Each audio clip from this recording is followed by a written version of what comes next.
mweno olunaku luno mulujjukira naye bw'oba tewayiga ku ebyo byakutuukako gw'oba osaana kukolebwa ki osobole okubeera nga oyiga. Mwenna olunaku luno mulujjukira.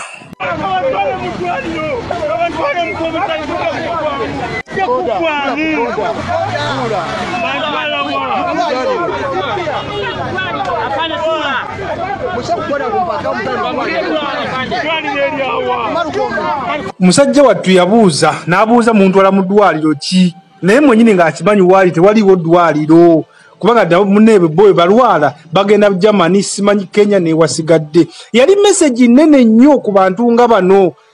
Yali message nene nnyo ku bantu nga bano. Mtuneka ambulance tekaliwo akayinza okumukima kamutwale mu ddwaliro naye mwennyini lyayagala okumujjanjabira mutekaliwo mukitegeera.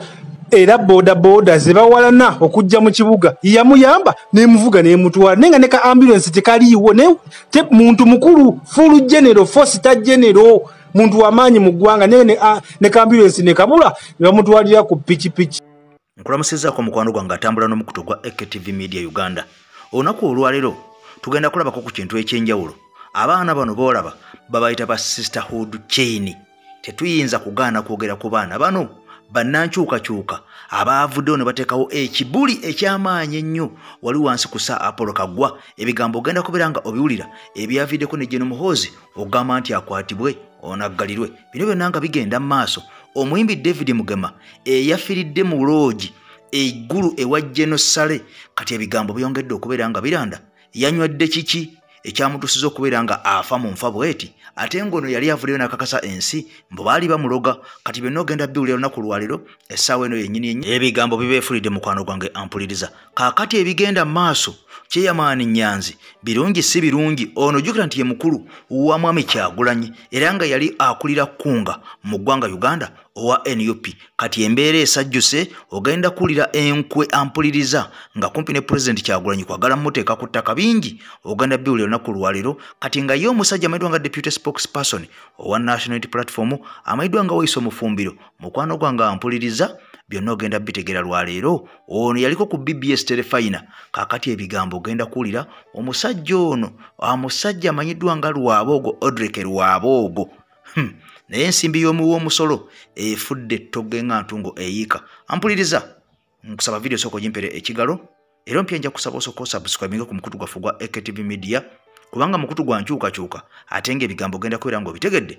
Protest vote 226 yekka gye twolekedde. Haji Abudu omusomi w'edduwa nkugambye nti genda akusomere ku dduwa ebizibu byakuzimbako akayumba osobole okubeera nga obivuunuka naawe weeyagaleko ng'abantu abalala. Ne bw'oba oli Bulaayi ennamba eno ku WhatsApp kweri kaakati ono mukwanako bukonyi era edduwa tegaana ne Bulaayi etuuka n'obeera ng'okyusa embeera mukwano gwange ampuliriza. Kaakati ne bingi ebigenda mu maaso mu nsi yo Uganda nsazeewo ntuule mbikuwe naye ng'okusingira ddala tugenda kusoggola n'okwetooloolera munda mu NUP nkubuulira ebigambo ebiriyo ebikwasa ennaku era ebyeraliikiriza wadde nga olw'amawulire agafulumye nga gano gamaze okubeera nga gakakasa nti ku mulundi guno 226 NUP ate egenda kufuna ba MP bangi okusinga ku luli. Kikyentegeeza luli baali bangi naye nga mwajjiramu ensolima mpitirivu nnyo era mwalimu n'okubeegayirira nti bannange tubasaba mujje mutwegatteko, bannange tubasaba mujje mutweyungeko. Kati essaawa zino NUP kiri vice versa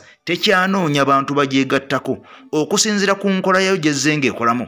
Ekisanja kino ekisoose eky'emyaka 5 abantu basazeewo ne bagamba nti ekimala katwegatte ku NUP kubanga eraze enjawulo y'amaanyi nnyo ku baana bali kudda oluvuganya gavumenti era kyova olaba nga n'abantu abazze nga beegwanyiza ebifo bayitirivu nnyo wabula mu bano era saagala weerabire muzuuliddwamu ensolima endala. Kakati byonna ogenda bitegeera butereevu kanso kenkutwale mu ba sisterhood chain. Abawala bano kyannaku nnyo butaboogera tuba tubalyazaamanyizza baakoze ekitakolwa mutiitizi bwe bati. Sigenda gaana kwogera ku baana bano abato obuvumu bwe bakozesezza ne bakwata ekipande ekiriko nti arrest Muhoozi. Omanyi kye kitegeeza? Ffe wano okola bukozi vidiyo emu abafamire ne baggwayo bagenda kutta, bagenda kusikamu enjala, bagenda kukuba, bagenda kusiba obusajja ne baggwayo. Abaana bano bali mu myaka 17 21 twala tugende bali abaana basatu babaddawo wansi ku Sir Apollo Kaggwa. Bakutte ekipande ekiriko ekigambo arrest Muhoozi ensonga baletedde okwekalakaasa nga balaga obutali bumativu bwabwe naddala ku social media nga bagamba nti lwaki Muhoozi agenda mu maaso n'okukozesa emitimbagano okukolerako byakolerako ng'ate abalala bwe bagikozesa emitimbagano bayisibwa bubi nnyo era basibwa bubi nnyo sobola butayogera ku baana bano bazira ekisookera ddala ebyo bye bakola bye mulaba babitaddemu ssente okutungisa engoye ezo ezifaanagana ssente okubisa ebipande ebyo ssente obwo mu nkalakaasa bwe bakutte ssente Omunayuganda ali mu comfort zone anyigirizibwa naye ali mu comfort zone agamba munnange ate ka business kange kana akawala gigwentunda bagenda kukaggala bwe najja nenjogera nendaga obutali bumativu bwange nendaga nti bannange ebikolebwa mu government ya Museveni sibiwagira ka business kange bagenda kukaggala baana babano bato bakozesezza eddoboozi lyabwe omanyi kye kitegeeza omuntu okusitula ekipande kiriko arrest Muhoozi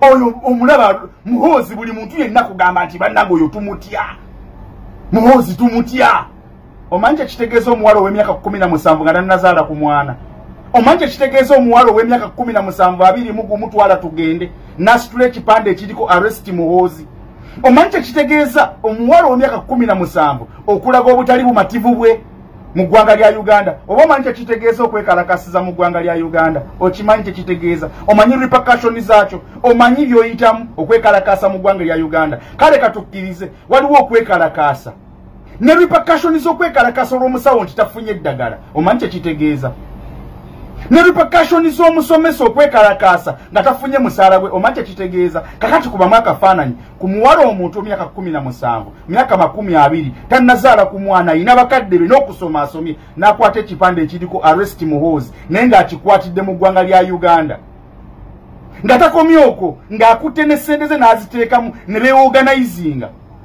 ne batungisa ebyambalo ebyo bemulaba ne bakubisa ebipande ne bagula mu mukalakaasa ne bakozesa byonna bye bakozesezza olwaleero omanyi kye kitegeeza eyo family yeetwala mu ggwanga lya Uganda nti yabanatagambwako bo tebagambwako nze nabagamba nti singa Muhoozi yali yalwana mu nsiko singa ffenna singa simanyi singa yaliko kwaba abasajja bagenda mu nsiko n'alwana nabagamba nti Muhoozi si muto nnyo okwenkanankana ne bakadogo Museveni be yalwanyisa Muhoozi yali asinga bakadogo obukulu Museveni be yalwanyisa naye teyamutwala mu nsiko ne singa yasalawo n'agamba n'omwana wange kamusacrificing mutwale mu nsiko singa omanyi Muhoozi kyali gwe teriyo kadogo yenna yali aduumiddeko oba yali abaddeko ku buduumizi bw'amagye ga Museveni n'ate mutabani wa Museveni ataalwana yaduumira amagye abaana bawanise ebipande okuli ekigambo arrest Muhoozi mu ggwanga lya Uganda omanyi kye kitegeeza gwe omanyi kye kitegeeza omanyi omutango oguli awo ogujjirako okwo nabyeko n'omupoliisi awo ng'akuba omuwala oluyi omanyi kye kitegeeza kati nekinsonga baleetedde okwekalakaasa bagamba nti lwaki Muhoozi akola byonna byakola ng'akolera ku mutimbagano abalala we bagezaako okuexpressinga okunyigiriza okwabwe ku mitimbagano basibibwa bubi nnyo bawambibwa bubi nnyo mu zidroni bakolebwa bubi bayisibwa bubi nnyo ne bawanika ekipande ne bagamba nti arrest Muhoozi nkugambe wano okola buvidiyo wano ku TikTok ab'eŋŋanda ne baggwayo ne bakuba amasimu ng'oyinza okulowooza nti bo bali bulungi nnyo bannange embeera etunyigiriza kyenkanyi ate nga tulina okwerwanako singa ne Museveni yatuula butuuzi ku ebyo byali bimunyigiriza mu kaseera ako kati nekikwewunyisa Museveni yagenda mu nsiko nga nasina gwe babbi akalulu si gwe babba akalulu naye singa yagamba bannange nno rigimu eno ey'Obote oba Amini oba ani balutwa tugitidde tetujja kgenda kwerwanako teyanditutte buyinza mu ggwanga lya Uganda teyandikoze bino byonna byakoze mu myaka 40 ebyo tulugunya bannayuganda teyali eyolesebwenyi saawa eno kumulaba nti yajjanga alimbalimba kati byalimbalimba byaggwayo dda asigazza kuwamba agenda y'Obote yonna agituukiriza Obote agenda teyayina yonna Museveni agituukiriza era abulako kintu eki kuwaŋŋangusa kabaka wa Buganda kyokka kyabulako ng'Obote bwe yakikola kati ekyo kyabulako naye obwakabaka obulala budismantolinze abussizza wansi n'abukkakkanya nga ne Mwankole gy'agamba nti gy'ava namulabawo ng'ajerega obwakabaka bwa Nkole naye osanga omunyankole ng'agamba nti ku Museveni kwenfiira naye ng'ennono ebyobuwangwa obwakabaka byonna ng'abibajjeeko Abanyankole ng'ayagala kweyita kabaka abaana bano bato bazira baana bato baana babuwala bakyalina future yaabwe naye bakulaga nti balwanirira eddembe lyabwe mu ggwanga lya Uganda. Bw'oli eyo otudde oli mu comfort zone olw'okuba olina akaduuka ka walagi. Kankubuulire lino eggwanga bwe linaayonooneka ng'obwo bubinja bw'endabo bw'abavubuka Damuli abataddemu ssente. Kampeyini olunaggwa kubanga abaana tebaagala kukola. Kampeyini olunaggwa Damuli ajja kuba takyasobola kubawa ssente abaana abo. Bagenda kujja mu kaduuka kakawalagi bakamenye batwale ebirimu bakukube ne ssente bazitwale na buli kimu. Kati gotudde oli mu comfort zone yanze nina akaduuka akange akawalagi nfunayo ebiri olunaku. Abaana abo bazira. Jabless mbagala nnyo peace. Yes, kakati no mukwano gwange atugoberera. Jukira mikwano gyange wenna munna gye muli abatukwatiddeko mwebale nnyo. Jukira tuli mu kutereeza mulimu gwaffe ogezako kubeera nga tusimba studio entuufu enaakuweereza nga towuliramu nkoko ezo zikookolima, nga towuliramu bantu abo boogera, nga towuliramu baana abo bakaabira mabega. Tugezaako kubeera nga tuzimba studio tusobole okubeera nga tukuwa waaka omutuufu. Kale gwe asobodde otukwatirako mu mbeera yonna. Nkwebaza nnyo oba oli awo mukwano gwange webali nnyo webalire ddala. Kati bino byonna nga bigenda mu maaso ampuliza muganda nkakeeto ebigambo bibino. Omusajja akugambye nti NUP kululi yali enoonya abagyegattako. Kati NUP kuluno abantu banoonya baginoonya bagyegatteko. Wabula wano wali akakonizo era wali ekibuzo ekyamaanyi ennyo. Dulimu ajjiramu ensolima nnyingi nnyo era twazitegeera luvannyuma. Kati essaawa zino waliwo ensolima nnyingi era ze basindisa okujja okwefuula ezitwegattako naye nga zo tugenda zaawula tutya. Mu bino byonna ebigenda maaso mukwano gwange atugoberera nga tulekedde akalulu ka 226 ng'abaana bangi bakwatiddwa, bangi bawambiddwa, bangi basibiddwa era n'abalala baatufaako. Kaakati nno wano we tulina okubeera nga tulagira solidarity n'okulaga nti bali abaatufaako na bali abaasibwa tubayiwirawo omubiri fe abakyaliwo abalamu essaawa zino bakyali ebweru kubanga naffe tetumanya olwaliro bwe luba nga lukedde bulungi ate olw'enkya tomanya kubanga regimu kwe tutambulira kubanga nkoko ya mutamiivu anti lwekeesa lwebala. Kati maama essuti zirandi ebigambo bibino nti NUP olunaku olwaleero ababaka abagyegasseeko oba abantu abagyegasseeko okusinziira ku bantu abali mu paliamenti 529 NUP ebitundu byetafunye representative biri luddawa era ebitundu mwefunye ba representative bagenda kuyitamu batya. Kakati nno wano wali ekibuuzo ekinene ddala era bwe tugenda okulagira omulimu gwaffe omunene ddala nti okusinziira ku babaka be twafuna 50 n'okusoba 226 twongerako bongere oba bagenda kwesala bwesazi abaffe bwe baba beesaze bwesazi obuzibu buvuddewa era baba beeyongeddeko twongeremu ki ddala okubeera nga paliamenti yonna erimu ababaka abakwata mu 529 tujeddiza kubanga abaka bangi nnyo ababa mu bitundu ddala ebya western era ng'eno wali constituency ezirimu omuntu ng'akiikirira abantu abatawera na 200 naye nga constituency bagiteekawo weeri. Olowooza lwaki? Byonna byajja nga biri mu pulaani era nga bigereke okuyisaawo ebyo abasajja ebigendererwa byabwe. Sooka oli ebigambo bino ate era tukomewo. Ekibiina kya NUP kyafunye bakandidates bameka? Ku mulundi guno kirina omukisa nti ku luli kyanoonya nga bunoonya abagenda okwesimbawo ne kibeegayirira nti jangu naawe katukwe kadi yaffe nti nammwe bayinza nobasazaamu era bangi tebasobola kikwatira kadi. Kati ku mulundi guno process eriwo yakukaanya ng'abantu bayitiridde obungi ku buli kifo. Ekyokubiri twagala tulabe waliwo ko constituency NUP mwetaafunye muntu yenna oba nkikuddiremo. Twagala kumanya NUP waliwo ko gyetaafunye kubanga bassebo ne bannyabo palamenti eyo gye mulaba ebeeramu ababaka omugatte 5 oba kale erimu ababaka omugatte 526 awo mbangasse ba ex officials mbangasse abantu abakiikirira people with disability mbangasse abakiikirira abavubuka youth representatives mbangase abakiikirira abakozi workers representatives, mbangase abakiikirira amaje Uganda People's Defence Forces representatives, mbangase kyebayita constituency kale directly elected MPs, mbangase women representatives, mbangase buli omu. Kakati tuliera ku parliament, composition ya parliament. Mu parliament eyo abasajja bali mu bisatu, abami bali mu bisatu mu nkaga mu batano, abakyala bali mu 188.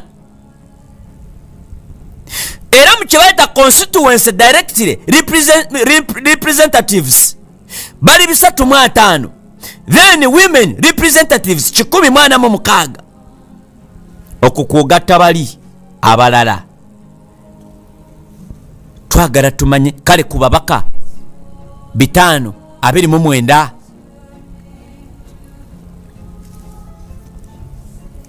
kale ku constituencies zonna. Era tugenda kyekinga mugondi yakacuka ebyokulonda tumanye anti oyinza okwogera wano nga uli constituency empya gye bakateekawo. Ebigambo ebyo kambikomyawo kubanga tuyina ebigambo bingi oba oli awo ebyokutunulako, ebyokuba mu ttooki n'ebyokubeera nga tubiwaawanyaamu ensi esobola okubeera nga byonna ebitegera butereevu nnyo. Kaakati nno mukwano gwange atugoberera vidiyo eno ng'omaze okubeera nga ogiwa ekigalo era ng'ompya omaze okubeera nga osubscribinga ku mukutu gwaffe. Kati njagala nkubuulira ebigambo, njagala nkujjukiza ebigambo bino ogenda kubeera nga weewuunya kubanga wano mu ggwanga Uganda abasajja bazze enkya n'eggulo nga bakiteeka ku Mwami Kyagulanyi nti Mwami Kyagulanyi asosola era mbu ye ekibiina kya NUP mbu ky'Abaganda okusinga era mbu ekibiina kino kiri mu Buganda wokka. Bangi baali batandise okubeera nga bagereesa nti ekibiina kino ky'Abakatuliki, wabula Mwami Kyagulanyi n'avaayo n'abisamba jja bino byonna n'agamba ekibiina kya NUP National Unity Platform kino nga kitegeeza ffenna mawanga magatte, oba oli Muganda, oba oli Mukiga, oba oli mu Lugwala, oba oli Munyankole, ekibiina kino kikyo. Oba oli Musiraamu, Mukristaayo, Mulokole, Mukatuliki,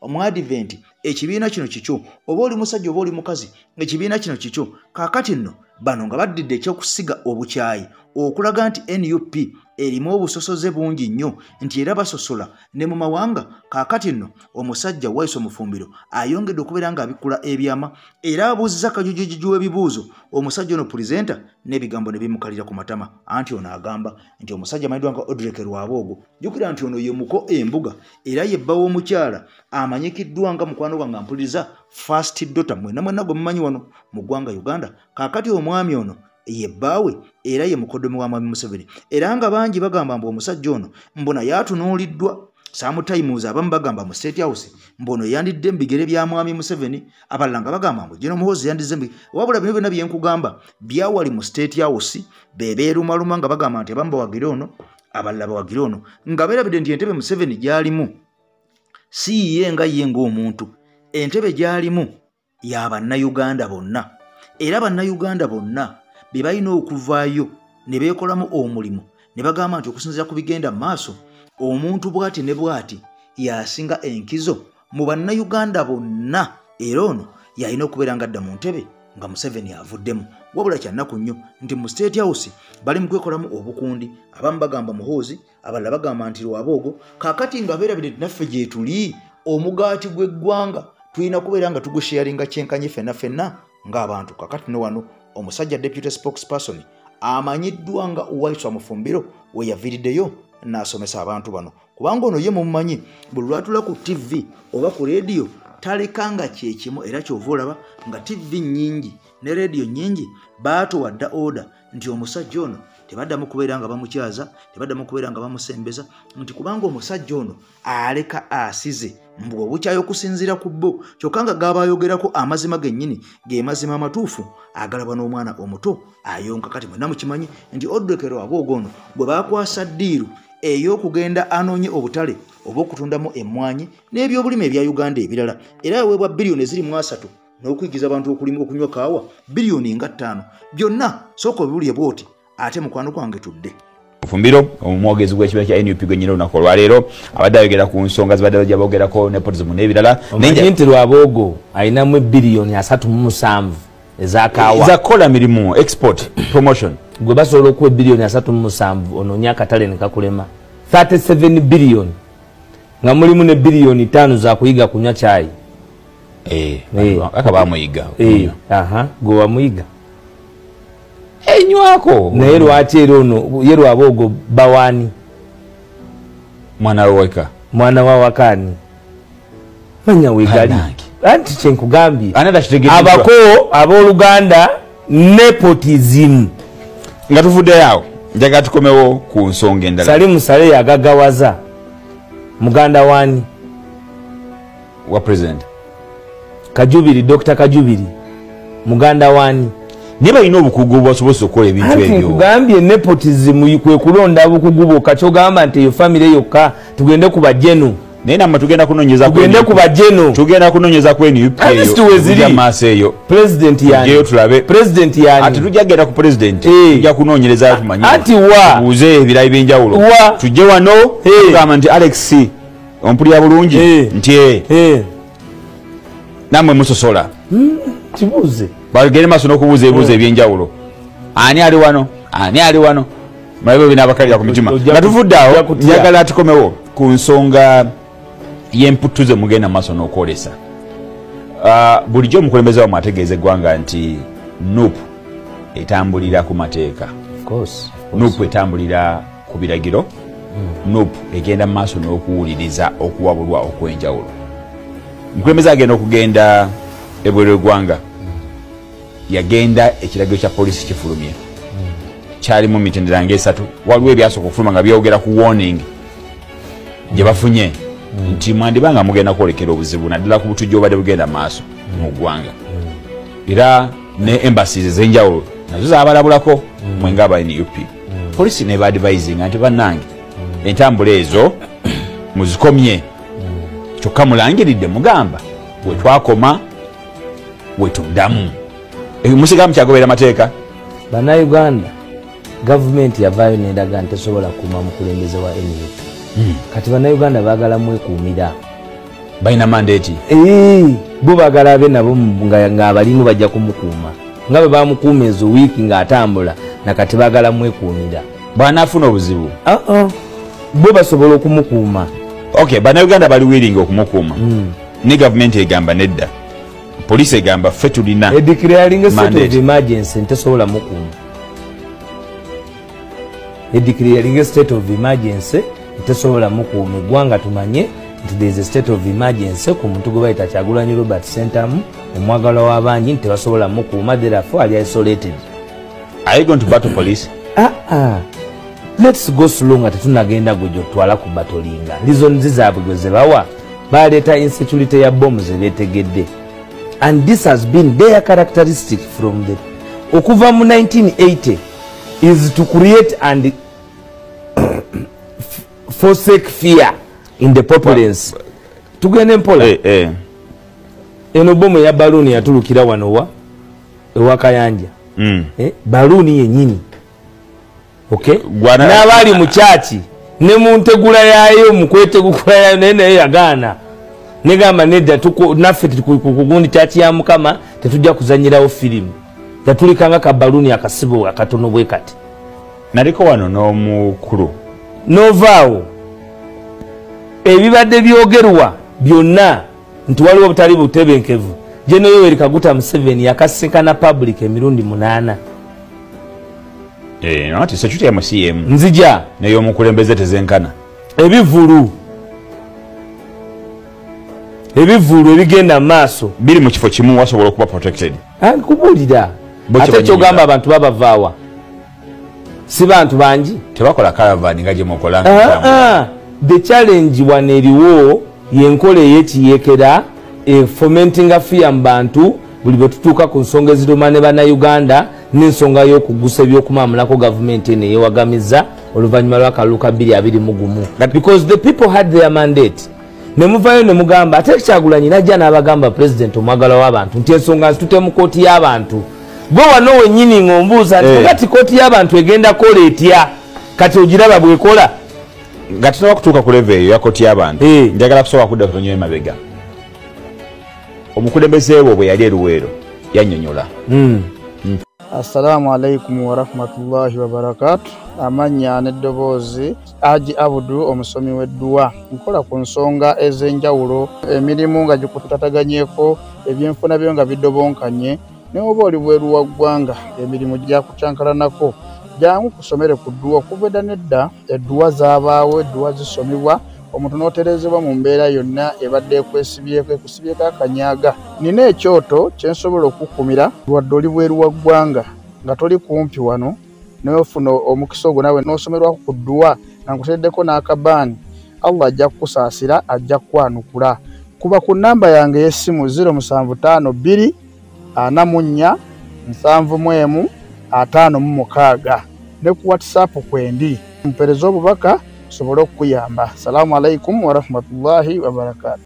Kakati nno nakunnyonnyodde mukwano gwange atugoberera nti ebintu by'omusajja ono amedwa nga Daudi Mugema birungi si birungi oluvannyuma lw'okubeera nga yasiza omukka gwe ogw'enkomerero wali mu kibuga Gulu. Jjukira nti abayimbi bangi baagufuula mugano ng'ogw'enswa okuzunga mu matumbi budde ne bagenda eggulu okukola ogw'okusabiriza ewa Genosale. Kaakati nno bangi bwe bavaayo ate ne beegaana nga batagendangayo, kyokka abalala bangi bagamba nti bo ensimbi bazirya misana tteke nga n'ensi eraba. Kati omusajja ono y'omu ku baavaayo ne bagezaako okuwalampa omusajja amanyiddwa nga Sam Mathias Walukaga MP Busiro to B, MP to B Busiro East. Kaakati nno omusajja ono Daudi Mugema ng'agamba mbu mwami Walukaga ye yamuloganga, wabula nga abantu bangi bali bagamba mbu omusajja ono ayina endwadde empitirivu nnyo ezaali zimuluma ezitali zeekuusa ku ddogo era nga si ddogo. Era omusajja ono yagenda ne mu ggwanga erya Ttake okulaba ng'afuna obujjanjabi. Bannayuganda baamuyamba ne bamutwala, wabula bwe yatuuka eyo byeyogera byali bikwasa mukwano gwange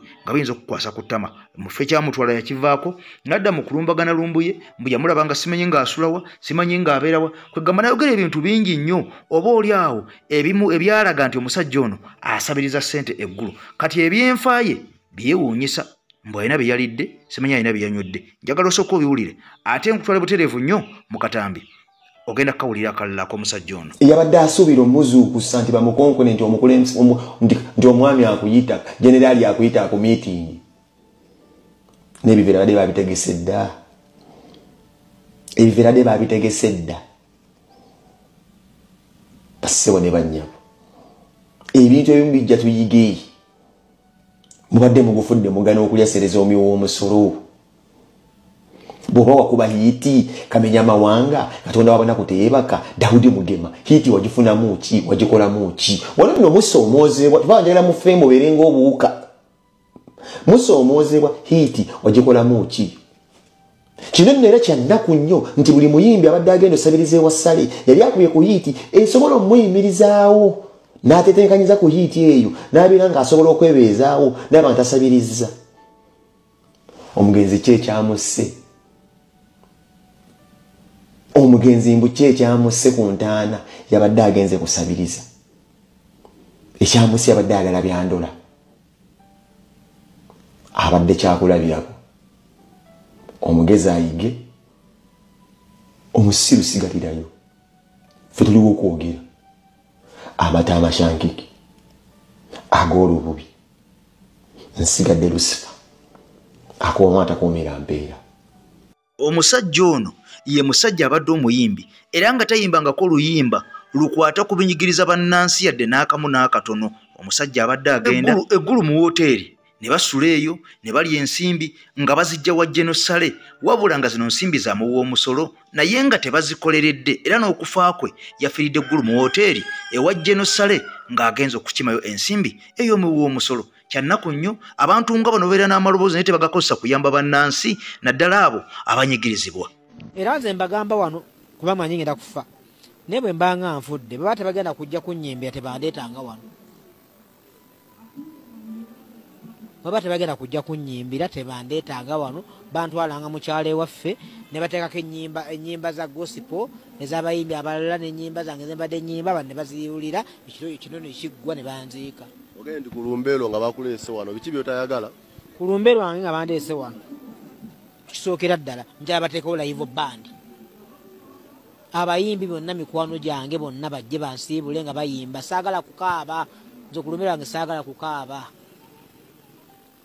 njagala omuntu ajjaawo ayimbire abantu nange nja kugenda nsanyuse kubanga mbadde muyimbi. Okukaaba kuteeke ku ntaana. Okukaaba bajja kukaaba eri mukyalo wa maama kuba ye tojja mugana ntokaaba. Naye wano ba artist nga bazze okunsiibula bannyimbiranga buyimbizi. Bannakatema ne banzanyiramu kasikiiti awo. Ontegedde bulungi kubanga ye talent gy'olina. Ekyo kyenjagala nga bwala nti omujaasi bw'afa bakuba amasasi abadde ku levo y'okubba emizinga ne bagikuba emizinga. Lwaki nze omuyimbi bw'aba afudde tebakola ebyo? Yoli bazzalawo omwana. Era kyova olaba ffe tukugamba nti abantu nga bano jjukira nti ono omusajja yavaayo n'alumba Kajubi Fred Lumbuye Comrade munnaffe ayogerera enkyukakyuka agezezzaako okulwana ennyo. Omusajja ono yamwogera ebigambo ebifu ennyo. Yavaayo n'ayogerera Sam Mathias Walukagga mwenna mukimanyi nti wa NUP. Kati omusajja ono tayimbangako luyimba luyamba bannayuganda ddala abo abanyigirizibwa. Wabula mujja kunsonyiwa nga bwe nabagambye tuli mu kutetenkanya studio kubanga banneiba munnange mu kibuga wano we tuli toyinza kubagaana kubeera nga balunda enkoko zaabwe zikookolima nga bwe zaagala. So y'ensonga tugezaako okukwasaganya omulimu ogwo tulwana okulaba nga studio yaffe eggwa tusobole okubeera nga tuwona amaloboozi ago g'owulira ag'enkoko ezibeeramu ebinyonyi ebyobeeramu abantu aboogera tubeere nga mukwano gwange tuteeka emugwakono ku mulembe. Kale gwe asobola okutukwatirako ky'osobodde kyonna tukweyanza nnyo kyonna ky'osobodde ne mu komenti otugamba nti njala bakwatirako kino studio tugifune eggwa wali tugipulufinga eggwe tubeere nga tukola waaka nga tuli mu paniki yonna n'okweraliikirira bino eby'enkoko z'abantu ezikaaba. So kakati ate tuyinza gaana kubeera nga tubaweereza olw'okuba nti waliwo bantu abalunda enkoko zaabwe tetuyinza gaana baweereza enkoko tezitugaana kubeera nga tubaweereza.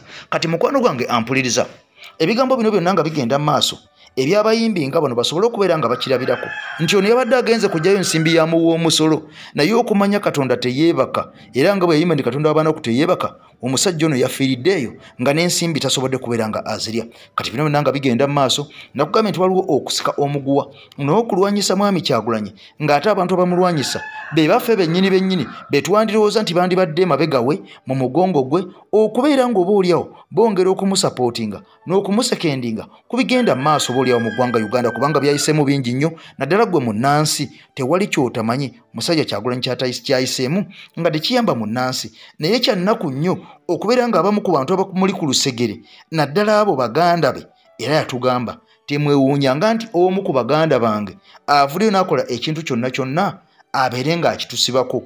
Temwewuunyanga omu ku baganda baffe avuddeyo n'agamba nti ndi abafundi musezi. Kati bino byonna mubisuubire mu struggle kubanga mwami Museveni akozesa ensimbi kasita amanya nti omuntu ono ayina omululu oba ayagala essente amukozesa okukola ekyo kyayagala. So baganda bange mikwano gyange tubeere very keen nti mwami ono Fred Chairman Nyanzi tumwagala nnyo tetumuvoola tetumuyisa mu maaso kubanga tutambudde naye ebbanga ddene era nga naye alaga nti munnankyukakyuka naye waliwo ebigambo ebimu ebijja waliwo ebintu ebimu ebikolebwa mu butuufu nga weebuuza lwaki kino weekiri lwaki kino kiri bwe kiti lwaki omusajja ono asika omugwanga aguzze eno bino byonna bituluma bulumi ffe nga ffe aba National Unity Platform bw'abanga mwami Nyanzi ayagala kubaako we yeesimbawo nze mbadde ngamba nti oba bamuleke naye tebamuwa kaadi wabula ng'obuzibu obuliwo ayagala ekifo ky'aba yeesimbyeko ate ne kaadi ye muweebwe. Kaakati no wano wali okulya n'okkomba essowaani nga tumaze okulaba mutabani we nga yeekola ebintu ebitajja ku ppate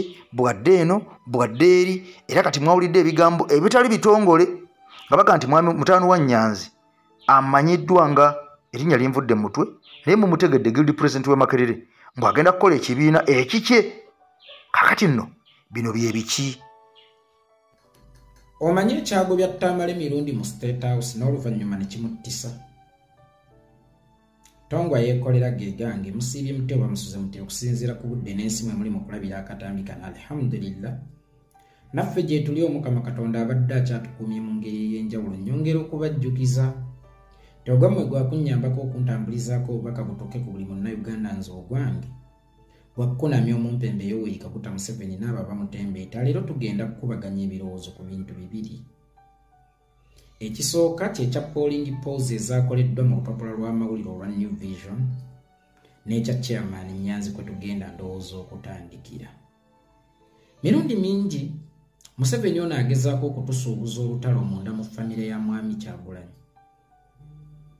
era ne bwe tugezaako okuzikiza olutalo nga lubaddewo oba oliawo even when it is not necessary nga waliwo abakoleezezza akabiriiti era guddemu gwake ne lwekiteetaagisizza. Museveni ono yamastering ekintu kye bayita divide and rule. Museveni gwenjogerako asobola okukwawula n'abaakabirayo. Museveni gwenjogerako asobola okukwawula n'ab'eddiiniyo. Museveni gwenjogerako asobola okukwawula ne bakkoligiizibo. Kakati bw'afuna omukisa ogukucankalanyiza munda mu famire ate abeera asikowalinze nnyo kubanga ye Museveni amanyi famire kyetegeeza wakati ng'olina ky'oluubirira oba wakati mu bukulembeze. Museveni yagoba Tamale mirundi mu State House lwakugezaako creatinga lutalo wakati wa mutabani we ne mukoddomi we nti olutalo ne bwe lubanga lwali baddeyo okulufulumya obufulumya mu nnyumba kiba kyoleka obunafu bwa Museveni gwate otugamba ogezaako tutabaganya ebiwayi by'abasiraamu nga ne famire yeekulemya okutabaganya. Otulaga nti ogezaako okutabaganya obwakyabazinga abali mu kulwana ani mutuufu ono ye mutuufu oba oli ye mutuufu nga ne famire yeekulemya okutabaganya. Era osobola otya okukulembera eggwanga eririmu abantu obukadde obukunukkiriza 35 naye ng'olutalo munda mu famire yo lukulemya okukwasaganya teweerabira. Eggwanga ly'okulembera oba ly'ofuga mulimu abantu b'otamanyi era b'otatuukirirangako nga just omanyi bumanya nti bannayuganda bali omuwendo ogweguti. Kakati bano b'oyinako full control b'omanyi munda n'ebweru era b'osobola okukubira essimu nti mbeetaaga ne bajjirawo bakulemye okutabaganya. Golowooze nti osobola okukulembera ffe bannayuganda. Museveni kyamuwaliriza okugoba Tamale mirundi mu State House kwagala kumusombera lutalo lwa famire era nakugezaako kulufulumya okulujja munda aluguza abantu obubeera buyeekera. Juzi ayambalanga amajombo wowe ga muhoozi n'atandika omukasokoola meaning muhoozi yaba akutuma okuvuma oli naye kyonna ekikolebwa ebiseera ebisinga abaana kiddira mukulu nti laba nno omukulu ayagala okugamba nti akyali steady ne famire ye emulemye okukwasaganya. Kakati Museveni eyajjawo obulamu bw'omuntu mulamba kkuma lutalo mu famire ye bw'atuguzanga olutalo lwa famire tusooke twebuuze ayagala ki? Era nabagamba ebiseera ebisinga mu buli ekibeera kikolebwanga musooke mwebuuze kiyambani era kigatta kwani. Olutalo lwa famire lutalo luzibu nnyo kubanga wano wakati nga lujja lutandika His Excellency tukwegayiridde tugobere ono oyo kisiraani ayinza n'okukutta ono singa alimala n'agobebwa olwo bagenda kukyusa abazannyi baleeta abapya. Bw'oba toyagaliza muganda wo onaayagalizaani sigamba nti ku nsi kuno waliwo atasobya oba ku nsi kuno waliwo omuntu omutuukirivu 100%. But tulina endwadde ze tutajjanjabira mu lukale. Endwadde ezo za mu theatre agambye mbuyeeko ki. Tulina endwadde ze tutajjanjabira mu lukale ng'endwadde ezo za mu theatre. Kakati ekintu kyonna ekijja munda mu famire ya His Excellency Bobi Wine nga kiri attached ku bukulembeze ebeera ndwadde ya mu theatre ng'erina okuhandolingibwa with care. Nalabyeko video ya mukulu Kagende Kadde. His Excellency tukwagala nnyo, munnange President tukwagala nnyo, naye omuntu oyo mubi nnyo, ffe tweraliikirira ayinza n'okujjawo.